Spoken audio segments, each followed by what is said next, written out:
भगवान क्या है? इस बातचीत का उद्देश्य भगवान के अस्तित्व को प्रमाणित करना या नकारना नहीं है। इसका उद्देश्य केवल एक तर्कशील व्यक्ति की तरह उस शक्ति को समझने की कोशिश करना है जिसे व्यक्तिगत रूप से किसी ने नहीं देखा है। सबसे पहले समझने वाली बात यह है कि हमें भगवान की जरूरत आखिर है ही क्यों? क्या उसके बिना काम नहीं चल सकता? इंसान के अतिरिक्त कोई भी जीव किसी भगवान की उपासना नहीं करता और आराम से अपना जीवन व्यतीत करता है। तो फिर इंसान को ही भगवान की आवश्यकता क्यों महसूस हुई? इस प्रश्न का बड़ा साधारण सा उत्तर हमारी तर्क करने की शक्ति और हमारा विकसित मस्तिष्क है। अलग अलग कालों में पनपी सभी संस्कृतियों, सभ्यताओं और धर्मों में भगवान के अस्तित्व को अलग अलग नामों के साथ स्वीकारा गया है।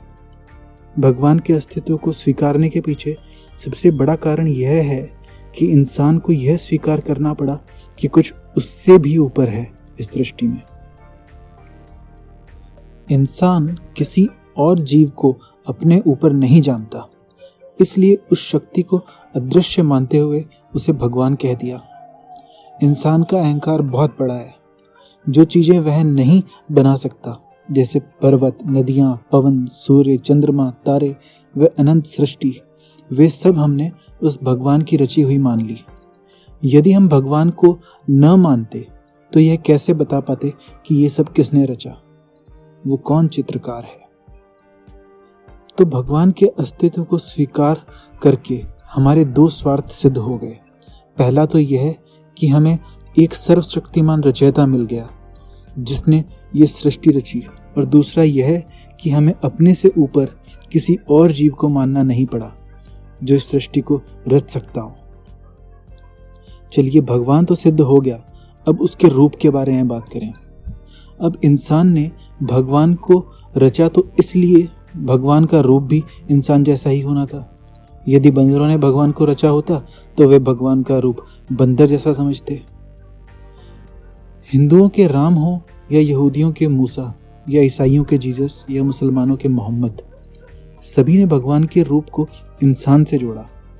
कहीं उस इंसान को भगवान का अवतार बताया गया तो कहीं भगवान का दूत, कहीं पैगंबर, और हद तो तब हो गई जब उसे भगवान का बेटा ही बना दिया। कोई इन सभी रूपों को सत्य मानता है तो कोई कोरी कल्पना, और किसी किसी के लिए ये इतना बड़ा आस्था का विषय है कि इसके लिए मरना मारना भी उचित है। जब तक उस भगवान का अस्तित्व हमारे कुछ अनसुलझे प्रश्नों का उत्तर जानने के लिए था तो वह समझ में आता था, किंतु यदि उस भगवान का अस्तित्व इंसान को ही जानवर बनाने पर उतारू हो जाए तो आप उसे क्या कहेंगे? आज तक के मानव इतिहास में सबसे ज्यादा हिंसा भगवान के असली नाम को लेकर ही हुई है। हर किसी को अपना नाम असली लगता है। कोई उस भगवान को जानने में उतना उत्सुक नहीं दिखता जितना अपने अज्ञान को ज्ञान सिद्ध करने में दिखता है। कोई एक भगवान को मानता है तो कोई उसके अनेक रूपों को, कोई निराकार को मानता है तो कोई साकार को, कोई उसे बिंदु मानता है तो कोई अनंत। पर हद की बात तो यह है कि दूसरे के रूप को शायद ही कोई सही मानता हो। हालांकि शाश्वत धर्म में इन सभी रूपों को सही माना गया है, किंतु यहाँ भी मनुष्य का अहंकार उसके अपने इष्ट देव को ही सबसे बड़ा मानता है। जो देवी के उपासक हैं उनके लिए देवी सर्वश्रेष्ठ है, जो शिव के उपासक हैं उनके लिए शिव, और जो विष्णु के उपासक हैं उनके लिए विष्णु। और हनुमान के उपासकों की तो पूछो ही मत, हनुमान से ज्यादा बलशाली तो कोई हो ही नहीं सकता। वैसे यहाँ हम किसी एक धर्म की बात नहीं कर रहे, करनी भी नहीं चाहिए। ज्यादातर धर्मों में भगवान के अंदर कुछ अद्भुत शक्तियां दर्शाई गई हैं। कोई पानी पर चलता है, कोई मरे हुए को जीवित करता है, कोई समुद्र में रास्ता बनाता है, तो कोई हवा में उड़ता है। थोड़ा दिमाग से सोचें तो ऐसा लगता है कि जैसे पुराने समय के बुद्धिमान जादूगरों को ही लोगों ने भगवान समझ लिया।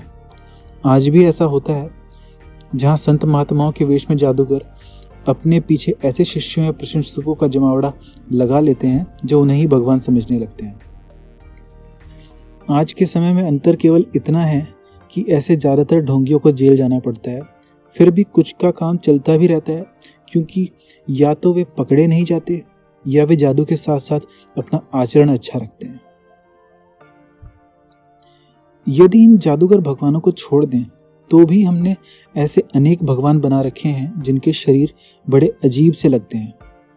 किसी के 4 हाथ हैं तो किसी के 8, कोई हवा में उड़ता है तो कोई पानी पर चलता है, कोई मुर्दे को जिंदा करने की ताकत रखता है तो कोई पूर्ण सृष्टि का विनाश करने की ताकत रखता है, कोई समुद्र में से रास्ता बनाता है तो कोई पर्वत को एक उंगली पर उठा लेता है। कोई इन सभी शक्तियों को वास्तविक मानता है तो कोई वर्णन करने वाले कवि का अतिशयोक्ति अलंकार। लेकिन इन सब के बीच वास्तविक भगवान कौन सा है? इंसानों के धर्म अलग अलग हो सकते हैं, लेकिन उस एक शक्ति का तो कोई धर्म नहीं हो सकता, क्योंकि सभी जीव और धर्म भी उसी से उत्पन्न है। इंसान ने उस शक्ति को इंसान का रूप दे दिया और उसे शक्तिशाली दर्शाने के चक्कर में अधिक हाथों वाला या अधिक मांसपेशियों वाला बना दिया। भगवान के अनेक रूप केवल हमारी कल्पना की उड़ाने हैं। उन्हें मानने में कोई बुराई नहीं है, जब तक उसका होना आपको कुछ अच्छा करने को प्रोत्साहित करे। उन्हें मानने में बुराई तब है जब वो किसी दूसरे इंसान को इंसान भी न समझने दे। भगवान के नाम पर इंसानों की हत्या करने या करवाने वाला असली भगवान नहीं हो सकता। ये वक्तव्य एक साधारण इंसान को भगवान को पहचानने में मदद कर सकता है, किंतु सत्य कुछ अलग भी हो सकता है। एक शांतिपूर्ण इंसान को शांत बुद्ध भगवान चाहिए, एक बलवान इंसान को हनुमान भगवान चाहिए, एक क्रूर इंसान को काली में भगवान दिखता है, एक ज्ञानी को वेदों में भगवान दिखता है। इसी प्रकार किसी को शिव में, किसी को विष्णु में, किसी को सरस्वती में। ऐसे ही कुछ लोग महापुरुषों को भी भगवान मानकर पूजते हैं और उन्हें भगवान का ही अवतार मानते हैं। जो जितना पुराना महापुरुष होता है वो उतना ही पूज्य होता है, क्योंकि उसके बारे में उतनी ही कथाएं प्रचलित होती हैं।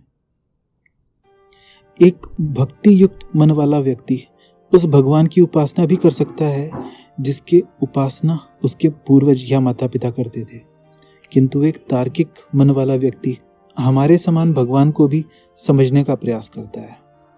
हालांकि इससे भी कुछ होने वाला नहीं है, किंतु मन को एक प्रकार की शांति मिलती है कि मैंने उसे समझने का प्रयास किया। जो थोड़े अधिक दार्शनिक व्यक्ति होते हैं उन्हें भगवान किसी भी जीव या वस्तु में दिख जाता है। उन्हें कौवे, सुअर, सिंह, गाय, पक्षी, सांप किसी में भी भगवान दिख सकता है, और ऐसा नहीं है कि उन्हें गलत दिखाई पड़ता है। यह देखने वाले पर ही पूर्ण रूप में निर्भर करता है। कुछ और अधिक पहुंचे हुए लोगों को कण कण में वही ईश्वर दिखाई पड़ता है।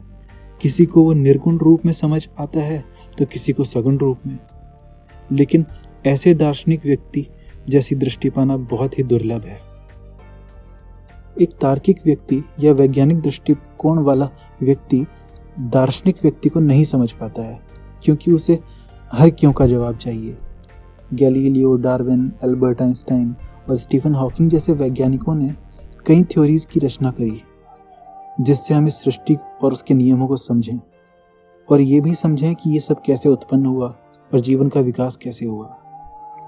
Big bang theory, theory of evolution, quantum physics, space time theory, theory of relativity, laws of gravity, string theory, multiverse theory और ना जाने कितनी थ्योरीज के माध्यम से इस सृष्टि को समझाने का प्रयास किया, ताकि हम इन सब का जिम्मेदार एक भगवान को ना माने। किंतु फिर भी कहीं ना कहीं कुछ कमी रह जाती है। थ्योरी ऑफ एवरीथिंग की खोज में अल्बर्ट आइंस्टाइन और स्टीफन हॉकिंग ने अपने जीवन का बहुत लंबा समय दिया। वे एक ऐसी थ्योरी समझना चाह रहे थे जिससे संपूर्ण सृष्टि का भेद समझा जा सके। हो सकता है एक दिन हो भी जाए, लेकिन तब भी दार्शनिक व्यक्ति के एक प्रश्न का उत्तर शायद ना मिले। वह प्रश्न यह है कि इन सब थ्योरीज के माध्यम से सृष्टि के उत्पन्न होने और चलने का सार तो समझ आ जाएगा, किंतु ये सृष्टि उत्पन्न ही क्यों हुई, किसके इशारे पे हुई और इसके नियम किसने बनाए, सृष्टि में फैला हुआ सारा मैटर कहाँ से आया। इन प्रश्नों का उत्तर शायद ही मिले। कुछ वैज्ञानिक मानते हैं कि ये सब सिंगुलैरिटी से आया है। उनके अनुसार सिंगुलैरिटी एक ऐसी स्थिति है जिसमें सारी सृष्टि एक पॉइंट पर केंद्रित होती है। उसमें ना स्पेस होता है और ना समय। आप इसे एक ऐसे ब्लैक होल के रूप में समझ सकते हैं जिसमें सब कुछ समाया हो, सभी आकाश गंगाएं, संपूर्ण ब्रह्मांड, सारी ऊर्जा, सारी रोशनी, सारा स्पेस और सारा समय भी, अर्थात एक पूर्ण शून्य की स्थिति जिसमें समय भी शून्य हो गया हो।